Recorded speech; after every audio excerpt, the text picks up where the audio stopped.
Puisque nous fêtons le bimillénaire de la mort d'Auguste cette année, il m'a paru d'actualité de choisir d'évoquer un des thèmes phares de son règne, celui de la refondation de Rome dans le cadre de l'avènement d'un nouvel âge d'or. Le sujet est vaste et ambitieux, c'est pourquoi je l'aborderai ici du seul point de vue de la commémoration iconographique des origines de Rome. Les Romains se reconnaissaient deux héros fondateurs, Énée, ancêtre du peuple romain, et Romulus, fondateur de l'Ourbe, la cité de Rome. À travers plusieurs exemples significatifs, j'explorerai l'utilisation sous le règne d'Auguste de la commémoration entre guillemets, des actes fondateurs de Romulus et Énée comme socle et archétype de la refondation augustéenne. L'un des aspects les plus spécifiques de la carrière d'Auguste tient à la diversité des situations politiques auxquelles il a été confronté. Ainsi, il semble évident que d'Octave à Auguste, l'exploitation du pouvoir des images, pour reprendre l'expression de Paul Sanker, a connu des motivations différentes. Si, jusqu'à Axiome, Octave avait besoin de persuader de sa légitimité, de son génie militaire, de son autorité, c'est-à-dire de gagner sa place au sommet de l'Empire, son accession au titre d'Auguste et Princeps donna, elle, naissance à une nouvelle mise en scène du personnage. De la persuasion, on passe alors à l'exhibition du pouvoir, à l'exaltation du chef.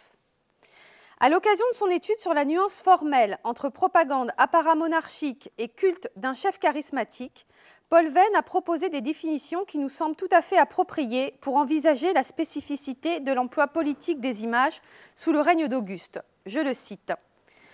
Paul Venn. Le mot de propagande est souvent employé à l'heure actuelle.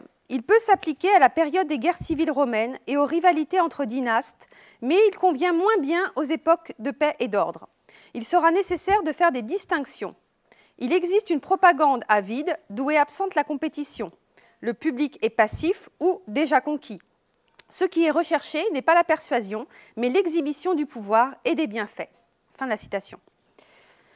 L'utilisation sous le règne d'Auguste du thème iconographique des mythes fondateurs de Rome pourrait donc relever d'un processus complexe qui, plus que de la persuasion à proprement parler, tiendrait plutôt de la constitution d'une personnalité politique charismatique. Énée et Romulus sont employés par Octave comme des instruments propres à servir la légitimité dynastique et le concept de transmission héréditaire du pouvoir. Mais ils seront ensuite, à l'aube du Principat, interprétés comme archétypes des vertus de la figure impériale.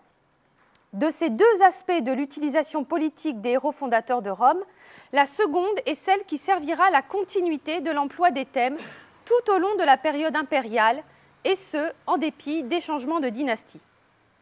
Les ancêtres mythiques du peuple romain, Énée et Romulus, trouvent ainsi une place de choix comme incarnation des vertus augustes.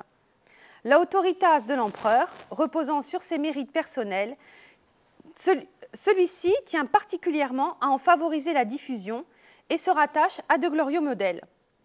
Lorsqu'en 27, les sénateurs accordent à Octave le titre d'Augustus, ils lui offrent par la même occasion le droit d'orner sa porte d'une corona civica et ordonnent que soit placé dans la curie un bouclier d'or près de l'autel de la Victoire. Sur ce clipeus virtutis sont gravées les 4 vertus cardinales d'Auguste, virtus, clementia, justitia et pietas. 2 de ces vertus, la pietas et la virtus, trouveront une expression personnifiée par la représentation de Romulus et Énée. La cristallisation sur les figures de Romulus et Énée de ces 2 vertus cardinales a souvent été évoquée et étudiée. Ce que je voudrais souligner ici, c'est le rôle fondamental du programme ornemental du Forum d'Auguste dans ce processus. Comme je l'ai montré ailleurs, c'est sous le règne d'Auguste que l'image d'Énée et celle de Romulus adulte se fixent définitivement sur les schémas iconographiques de la fuite d'Énée et du tropaephorus, c'est-à-dire le porteur de trophée, ce qui implique, entre parenthèses, que les autres images illustrant leurs gestes resteront plus sporadiques, l'utilisation plus sporadique. Cette fixation de l'iconographie des héros fondateurs a une conséquence directe. La représentation de Romulus devient synonyme de virtus, autant que celle de la fuite d'Énée l'était depuis longtemps déjà de pietas, de sorte que les images d'Énée et Romulus deviennent complémentaires et que leur représentation en pendant est en réalité un prétexte à une mise en scène des 2 visages de la vertu du héros. Il nous semble important d'insister sur ce caractère pratiquement indissociable dans ces conditions de l'une et l'autre figure qui justifie selon nous la pratique perpétuée de leur représentation en pendant. Avec son nouveau forum, Auguste offre à l'image des fondateurs et à la commémoration de leurs actes l'écrin monumental qui leur faisait défaut. Fils d'un père divinisé, le Divi Filius trouve alors l'occasion de faire valoir la grandeur de sa lignée, légitimant ainsi ses ambitions politiques. En effet, le choix d'un programme statuaire mettant en scène les semi-wiri, les héros, et puis en plus les héros et les dieux qui constituaient son ascendance généalogique, permettait de suggérer que les vertus, la gloire et enfin le pouvoir pouvaient revêtir un caractère héréditaire. À un moment où Gaius et Lucius devenaient assez mûrs pour apparaître sur le devant de la scène politique, il était impératif pour Auguste de faire percevoir à ses contemporains le poids de la légitimité dynastique. Le nouveau forum devint ainsi le théâtre de ses aspirations. Nous disposons de plusieurs types de sources concernant la structure originelle de cet ensemble monumental. En premier lieu, les vestiges préservés à Rome, qu'on a vus juste avant, qui sont très très lacunaires.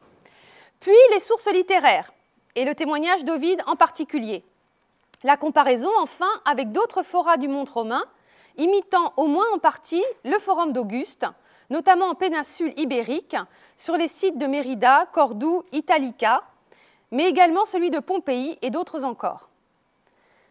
La conjonction de ces sources a permis de réaliser une restitution d'ensemble du forum d'Auguste sur laquelle chacun s'accorde aujourd'hui, dans les grandes lignes et pour l'essentiel, pour ce qui est de sa structure générale. Le temple de Marsultor, dont Auguste avait promis la dédicace à l'issue de la bataille de Philippe en 42 avant Jésus-Christ, se dresse le long du côté nord-est de la place. De part et d'autre s'ouvrent deux larges exèdres, jouxtés de longs portiques qui courent jusqu'à l'autre extrémité de la place. Dans les parois des exèdres et du portique sont percées des niches qui accueillaient originellement les statues des personnages marquants de l'histoire de Rome. Dans chaque exèdre, une série de niches flanquait une large niche centrale. Dans celle-ci se trouvait d'un côté le groupe de la fuite d'aînés et dans l'autre exèdre en face, celui de Romulus Tropaephorus. La composition des galeries de grands hommes qui les accompagnaient sous les portiques, formant ainsi comme une haie d'honneur à la statue d'Auguste Pater Patriae qui s'élevait au centre de la place, devant le podium du temple de Marsultor, a pu être en partie restituée grâce aux fragments d'Elogia, mis au jour sur plusieurs forats du monde romain, qui reprenaient le programme ornemental du forum d'Auguste. Sous les niches accueillant les statues étaient en effet fixées des plaques de marbre sur lesquelles était mentionné un résumé de la carrière de ces grands hommes. Pour la restitution des groupes statuaires de Romulus et Aînée, qui n'étaient pas conservés à Rome, ou si peu, l'utilisation de sources secondaires s'est révélée indispensable. Elle repose en partie, comme témoignage liminaire, sur un passage des fastes d'Ovide mentionnant le décor du forum. Ici, donc je cite, « Ici, il, Mars, voit Aînée chargé de son cher fardeau et main ancêtre de la lignée des Jules. Là, il voit le fils d'Ilia portant sur ses épaules les armes d'un chef vaincu. » On trouve un parallèle iconographique assez clair de l'évocation ovidienne sur deux tableaux représentés en pendant sur une façade de Pompéi, ainsi que l'avait relevé Jean Gaget, selon une proposition généralement admise. Si les groupes statuaires d'Aînée et Romulus du forum d'Auguste ne nous sont pas parvenus, les vestiges mis au jour sur d'autres forums du monde romain, reprenant en totalité ou partiellement le programme ornemental du forum d'Auguste, nous aident à restituer non seulement l'attitude originelle de ceux-ci, mais également leur environnement décoratif. Le plus riche d'enseignements à cet égard est celui de Mérida. Les informations obtenues à travers l'étude du décor du forum de Mérida sont à la fois confortées et complétées par celles obtenues sur d'autres sites d'Espagne, d'Italie ou du sud de la Gaule. Voyons maintenant ce que l'analyse des vestiges du forum de Mérida peut apporter à la restitution du programme iconographique d'Auguste. Entre parenthèses, une partie de ces vestiges sont présentés actuellement à l'exposition Auguste du Grand Palais. J'ai oublié de le dire au début, mais comme nombre de documents que je vous présente ce matin et que j'ai choisi bien sûr à dessein, un petit peu en pendant à l'exposition. Donc, concernant Mérida, lors de 2 campagnes de fouilles menées en 1980 et 1986 au cœur de l'ancienne capitale de Lusitanie, a été mise au jour la partie nord-est d'un portique. La topographie du terrain laisse supposer que ce portique fut un ajout à l'ancien forum de la cité. La construction de cette adjonction est considérée comme datable du règne de Claude. Le décor des portiques, dont l'attique est orné de cariatides et de clipéis à tête d'amont, apparaît comme une copie très nette des galeries du forum d'Auguste. Par ailleurs, la découverte de fragments de statues de Togati suggère que non seulement la conception architecturale, mais encore le programme statuaire du Forum Augustum se trouvaient ici reproduits. 4 de ces statues furent mises au jour le long des niches aménagées dans le portique d'où elles étaient tombées. Toutes sont vêtues de la toga ou de la cuirasse que, selon Suétone, portaient les semiwiri du Forum d'Auguste. D'autre part, Walter Trilmich a mis en relation toute une série de fragments avec la présence d'une galerie des rois d'Albe qui, à Rome, venait s'ajouter à la galerie des semiwiri. De plus, parmi les vestiges statuaires mis au jour à l'emplacement du forum de Mérida, 2 fragments de statues attestent avec certitude l'existence d'un groupe figurant la fuite des nez. On doit à Trilmich d'avoir reconnu dans la prétendue statue de Diane, celle-ci provenant de Mérida, et conservée au musée archéologique de Madrid, une statue d'Ascagne du type fuite d'aînés. Par la suite, la découverte de fragments d'un élogium à aînés, inscrit sur une plaquette de marbre, copie de l'original du Forum Augustum, a permis de confirmer qu'un groupe dédié aux héros troyens existait bien sur le forum de la capitale de Lusitania. Un autre fragment de statue correspond sans doute à la partie supérieure du corps d'Anchise, sur le père d'Énée donc. Le vieil homme barbu, les traits marqués, est représenté velato capité et vêtu d'une tunique. En revanche, je ne suivrai pas Trilmich sur le fragment de bassin qu'il attribue à la figure d'Énée, qui est présentée dans l'exposition. Je ne l'ai pas reproduit ici, je ne crois pas, non. Contrairement au schéma iconographique de la fuite d'Énée, qui était attesté très anciennement dans l'iconographie du héros troyen, l'image de Romulus porteur de trophée apparaissait comme une nouveauté à l'époque augustéenne. Pour le représenter, on a emprunté un des schémas iconographiques du dieu Mars, père de Romulus. Iconographiquement, le type dépend donc de celui du dieu Mars, portant un trophée, la différence majeure étant que Romulus est imberbe et apparaît en vêtements militaires, alors que Mars, dans l'iconographie, est nu, à part un manteau flottant. Cet emprunt se justifiait pleinement par les récits mythologiques qui attribuaient à Romulus la création du premier trophée. Pour restituer le groupe statuaire de Romulus Tropaephorus, il faut combiner les découvertes réalisées sur plusieurs sites d'Hispanie, à Mérida, Cordoue, Italica. Tout comme Énée, il me semble que la statue de Romulus devait adopter une position de marche fendue vers l'avant. C'est la raison pour laquelle, en particulier, je ne suis pas d'accord avec Trilmich pour la restitution du bassin d'Énée. La position d'Ascagne dans le groupe de Mérida le confirme, je vous la remets, tout comme le fragment de statue du forum de Cordoue, ici, interprété par comme Romulus par les uns ou comme Énée par d'autres. Ce buste pourrait être d'époque claudienne, si l'on suit la datation de Pilar León, attestant le lien programmatique entre le décor du Forum Augustum et celui de la capitale de Bétique. D'autres vestiges anciennement mis au jour en Espagne ont récemment été interprétés comme des fragments de copie de la statue de Romulus Tropaephorus du Forum d'Auguste. Je passe un petit peu plus vite ici, parce que j'avais prévu de vous parler 30 minutes en fait. Je n'avais pas compris que nous n'avions que 20 minutes. Donc je signale juste... Ah bon, d'accord, donc j'y vais tranquille. Ce fragment d'Italica, on voit très nettement une main qui saisit une branche d'arbre assez épaisse, qui pourrait être justement donc à l'extrémité du trophée porté par Romulus. Ainsi, on le constate, bien que ne nous soient parvenus des statues originales des héros fondateurs qui figuraient en bonne place dans le programme ornemental du Forum de Rome, quasiment aucun témoignage archéologique. En revanche, l'influence et l'extraordinaire résonance de leur modèle a permis de mettre en série des témoignages convergents, nous donnant les moyens d'une restitution convaincante. Le rayonnement du modèle architectural et ornemental du Forum d'Auguste en Italie et dans les provinces occidentales témoigne suffisamment, me semble-t-il, du caractère spectaculaire de ce monument et de la manière dont il a pu marquer les esprits de ses contemporains.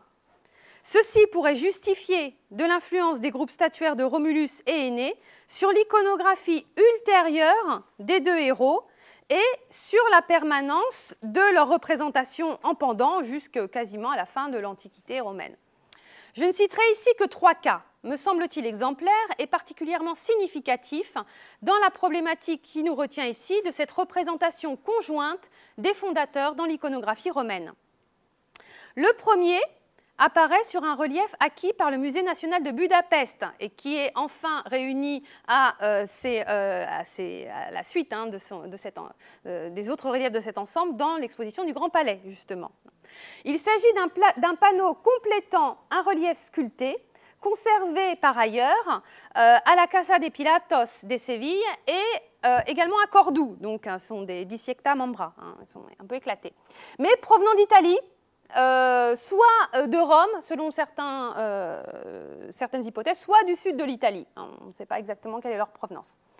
Sur la plaque de Budapest, donc celle-ci, une tensa tirée par 4 chevaux est ornée d'un panneau frontal figurant la fuite d'Énée, ici, et d'un panneau latéral portant une représentation de Romulus Tropaephorus.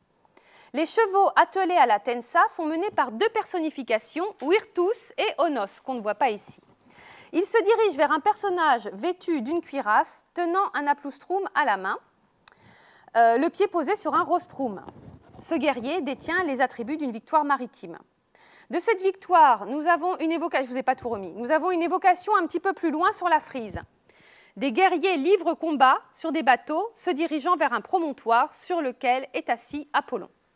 À la suite de cette plaque, que Thomas Scheffer a interprété à juste titre, me semble-t-il, comme une représentation de la bataille d'Actium, grâce à la présence d'Apollon, un autre fragment de relief représente l'empereur Auguste assis sur le Curus Triumphalis à l'occasion de son triple triomphe sur la Dalmatie.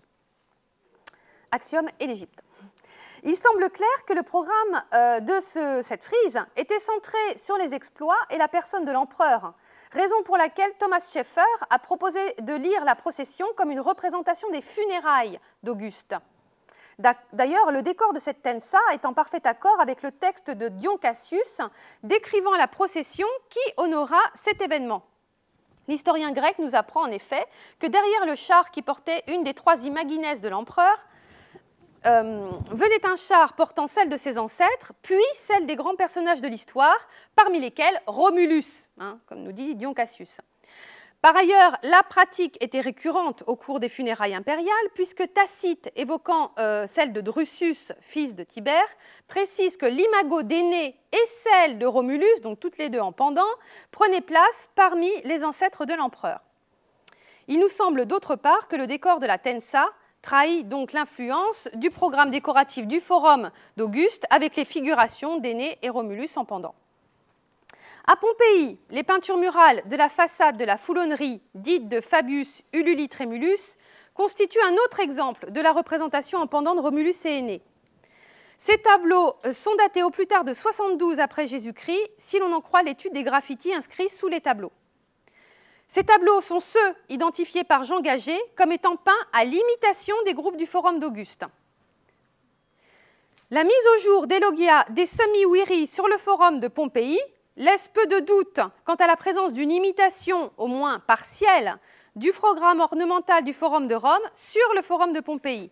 Ce sont d'ailleurs les inscriptions de Pompéi qui ont permis de restituer le texte des Elogia de Romulus et Énée.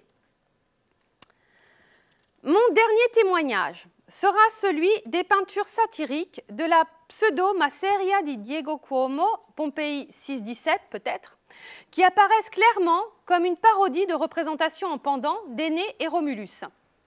L'un comme l'autre sont représentés sous les traits de chiens ou de singes peut-être, ityphaliques, tout en adoptant leur schéma iconographique traditionnel. La fuite avec Ascagne ici et Anchise pour Énée et emporteur de trophées pour Romulus. Je me remercie Hélène Christophe pour cette magnifique photo. Derrière Romulus se suivent les participants d'un thias marin composé d'une Néréide vue de profil, agrippée à un animal marin, d'un amour qui joue de la flûte en chevauchant un dauphin et un triton vert. On peut sans doute restituer le même genre de procession derrière Énée. Romulus se déplaçant vers la gauche et Énée vers la droite, comme c'est le plus souvent le cas, il est probable que les deux frises étaient peintes sur deux parois contiguës et que les deux groupes marchaient l'un vers l'autre, en une composition symétrique. Si j'ai évoqué cet exemple, qui trouvait sa place en contexte domestique et non dans la sphère publique, c'est parce qu'il me semble non seulement moquer les prétentions généalogiques et politiques d'Auguste et des Julio-Claudiens, mais surtout exprimer la lassitude de certains Romains devant la multiplication des images de ce couple de fondateurs inlassablement répétées dans le paysage monumental des cités augustéennes. La restauration d'un code moral fondé sur une revalorisation des anciennes valeurs romaines fut une des priorités de la politique augustéenne.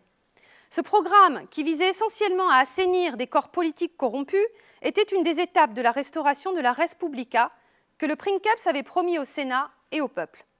Impiété et immoralité, mots qui avaient provoqué les guerres civiles, devaient laisser la place à la piété, la moralité, la virtus. Pour promouvoir ces valeurs, des exemples furent mis en avant, l'empereur lui-même devant apparaître comme un modèle irréprochable. Énée et Romulus, vous l'avez compris, étaient des modèles d'autant plus prégnants qu'Auguste se présentait comme leur descendant. Ainsi, à travers eux, l'empereur pouvait promouvoir non seulement le mos maiorum, mais également le principe d'hérédité et de légitimité dynastique. Auguste était mis en scène comme le gardien héréditaire des vertus des anciens. Les images de ces parangons du mos maiorum étaient appuyées dans leur fonction propagandiste par celles d'exemplats négatifs, sorte de repoussoirs qui poursuivaient un même but, illustrer les mérites de la vertu. Cette restauration des mœurs s'inscrivait dans un plus vaste projet politique. Auguste ayant mis fin aux guerres civiles, il entendait promouvoir son règne non seulement comme celui d'une renaissance de Rome, mais également comme l'avènement d'un saeculum aureum. À cet effet, les images de prospérité et d'abondance sont largement diffusées. Les poètes augustéens, à commencer par Horace et Virgile, relayent dans leur œuvre cette idéologie d'une nature renaissante, principal symptôme de la paix retrouvée. Pax, abundantia, fecunditas, aurea aetas deviennent des leitmotivs. En témoigne parallèlement aux sources littéraires le programme iconographique de l'Arabe Pakis, qui, voué à la paix, met en scène les divers avatars de la nature féconde. La dédicace de l'Arabe Pakis, en 9 avant Jésus-Christ, célèbre le Reditus triomphal du prince, mais tout ça, vous le savez, donc je passe. Là aussi, comme au Forum d'Auguste, la commémoration des événements fondateurs de la cité se met au service de la politique augustéenne et promeut la personnalité charismatique du fondateur du principat. Auguste se met en scène tout à la fois comme nouvel Énée et nouveau Romulus. La figure d'Énée est évoquée généralement dans un cadre propice à susciter l'assimilation ou au moins la comparaison avec entre les figures d'Auguste et Énée. À la pietas d'Énée fait écho celle d'Auguste, vengeur de son père assassiné, commanditaire du temple de Marsultor, instigateur de la divinisation de Jules César. Ainsi, dans l'Arabe Pakis, à la figure velato capite d'Auguste, dans le relief de la procession, répond celle d'Énée, ici, figurant selon le même schéma iconographique sur le relief du sacrifice. Si l'iconographie met le plus souvent l'accent sur la pietas erga parentem d'Énée, en le représentant fuyant en trois, portant son père sur le dos, c'est la pietas erga deos du héros qui est évoquée sur l'Arabe Pakis. Ce choix peu ordinaire, puisque nous ne connaissons pas de parallèle iconographique à cette scène, à l'exception de quelques copies ultérieures de ce même relief, par exemple cette monnaie d'Antonin le Pieux, se justifie sans doute dans un souci d'adéquation au programme iconographique du monument qui s'articule autour d'une procession religieuse menée par le princeps et les membres de sa famille. Un autre élément d'ordre étiologique entre en jeu. Le relief mettant en scène l'offrande de la truilla vinate, ici, à l'arrivée des Troyens en Italie, évoque la fonction sacrificielle de l'autel, car c'est à Énée que l'on attribuait, me semble-t-il, l'introduction du rituel du sacrifice tel que le pratiquaient, oui, merci Valérie, les Romains velato capite.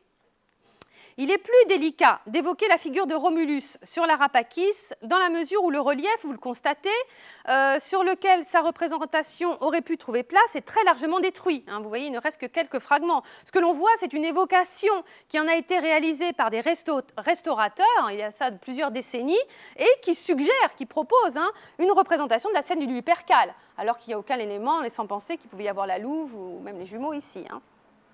Donc c'est hypothétique. Revenons en quelques mots, malgré tout, sur l'utilisation de cette image.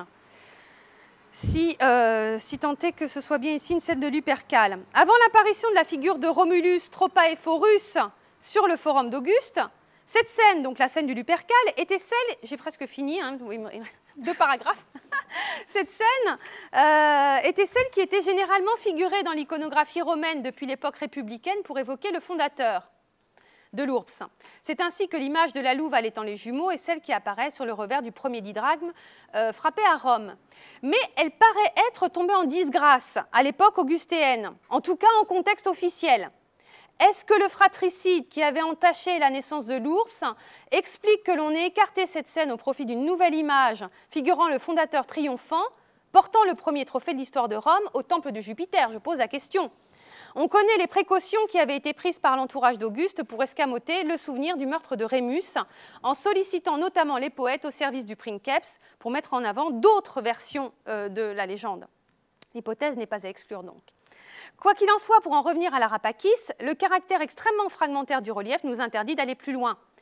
Mais s'il était avéré, le choix de cette scène, qui n'appartenait pas au corpus des images politiques augustéennes, pourrait en lui-même poser un problème, à moins qu'au-delà du souvenir de Romulus et de son jumeau Rémus, ce soit celui du Lupercal et du sauvetage miraculeux du fondateur par une bête sauvage que l'on ait souhaité évoquer sur la Rapakis.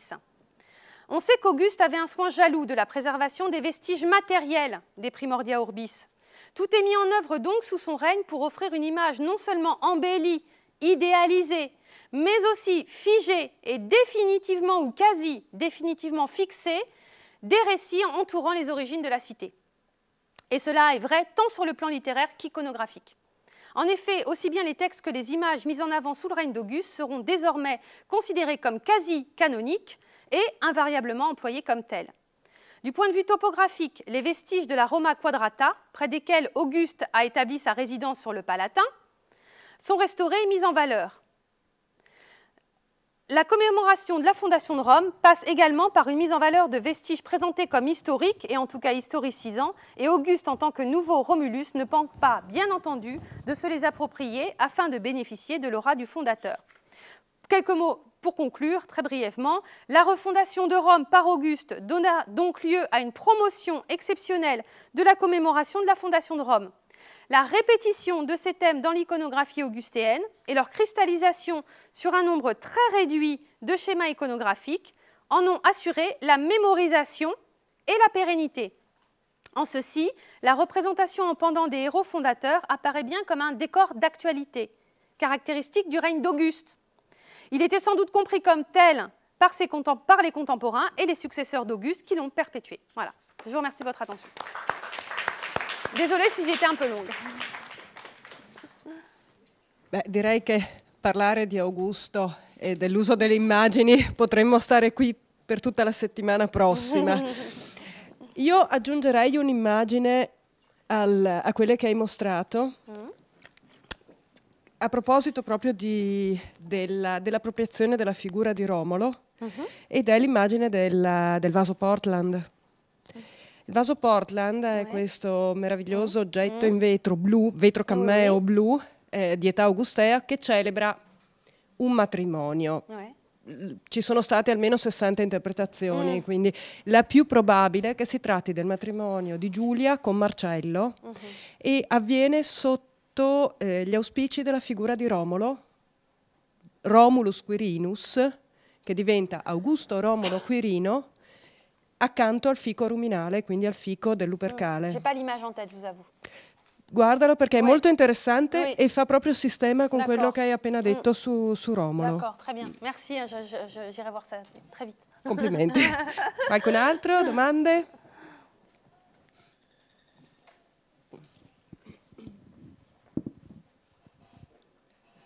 Oui, je me souviens que dans votre livre, il est aussi question de Mars et Ilia. C'est une autre image.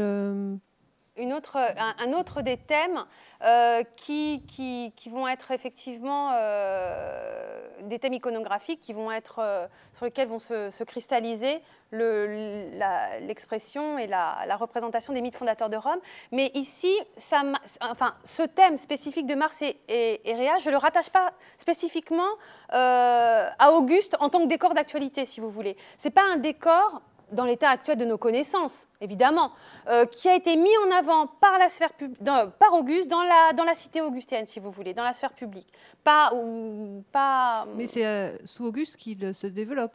Il va se développer, mais alors beaucoup en contexte privé. Oui. Voilà. Plus dans la sphère privée que dans la sphère publique. Et ici, j'avais envie d'évoquer, c'est ce que j'ai répété, j'espère que vous l'avez ressenti, mais je l'ai répété en introduction, j'avais envie d'évoquer la représentation en pendant de Romulus et Aîné comme décor d'actualité de l'époque d'Augustéenne et ressentie comme telle par des contemporains. Et Mars et Réa Silvia, je n'ai pas d'indice ou d'éléments qui me laissent penser que ça ait pu être le cas, si vous voulez, qu'ils aient pu être ressentis comme un décor d'actualité augustéen, propre à l'époque augustéenne. Parce que c'est moins mis en avant dans l'ornement de la cité. Ça n'apparaît pas sur le forum d'Auguste. Voilà. Mais sinon, effectivement, au moment du règne d'Auguste, en contexte privé et ailleurs, hein, on va avoir... davantage de... Bien sûr, la représentation de Mars et Réa Silvia va faire partie... C'est le troisième grand thème, en fait. Merci. Merci.